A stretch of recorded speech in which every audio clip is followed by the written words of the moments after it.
ম্যারাডোনার মতো প্লেয়ার হাত দিয়ে গোল দেয় এবং তুমি চ্যাম্পিয়ন হইছো, তোমার কষ্ট লাগে যারা যারা আর্জেন্টিনা আছো? ভাবুন তো, আপনি বিশ্বকাপের ফাইনাল খেলছেন, কিন্তু আপনার মাথার উপর অদৃশ্য এক বন্দুকের নলদাগ করা। একদিকে 70,000 দর্শকের গগনবিদারী চিৎকার, আর ঠিক 500 মিটার দূরেই টর্চার সেলে বন্দীদের আর্তনাদ।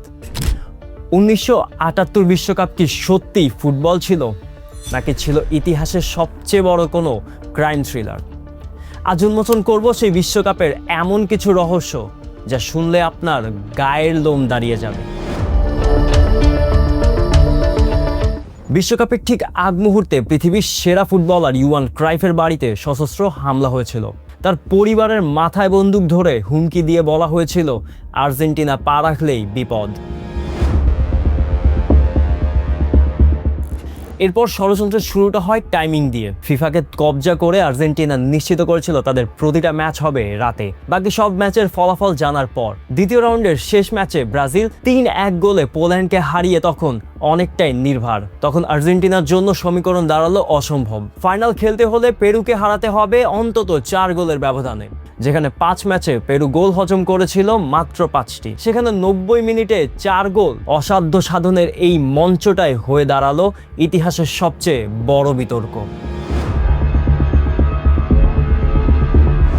ম্যাচের ঠিক আগে পেরুর ড্রেসিং রুমে হঠাৎ হাজির আর্জেন্টিনার স্বৈরশাসক জেনারেল ভিডেলা। সেদিন কি বলেছিলেন তিনি?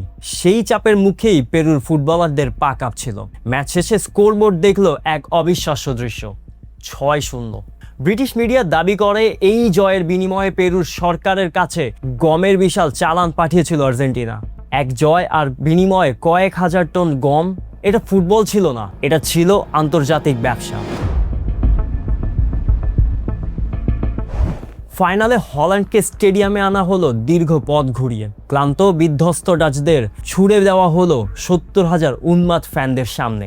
বিপরীতে আর্জেন্টিনার খেলোয়াড়রা ইচ্ছা করেই মাঠে আসতে দেরি করেন, যাতে ডাচদের সেই জনসমুদ্রে তীব্র ঘৃণা আর চাপের মুখে একা দাঁড়িয়ে থাকতে হয়।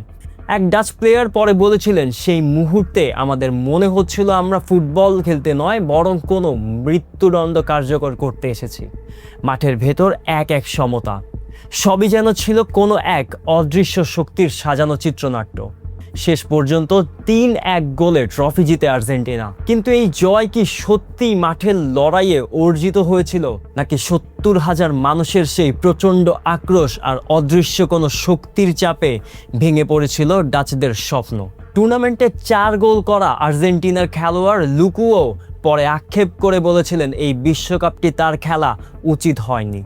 রক্ত, রাজনীতি আর ফুটবলের এমন মিশেল ইতিহাসে আর নেই। 78-এর সেই প্রশ্নবিদ্ধ জয়ের ধ্বংসস্তূপ থেকেই কি জন্ম নিয়েছিল 86-র ম্যারাডোনা ম্যাজিক?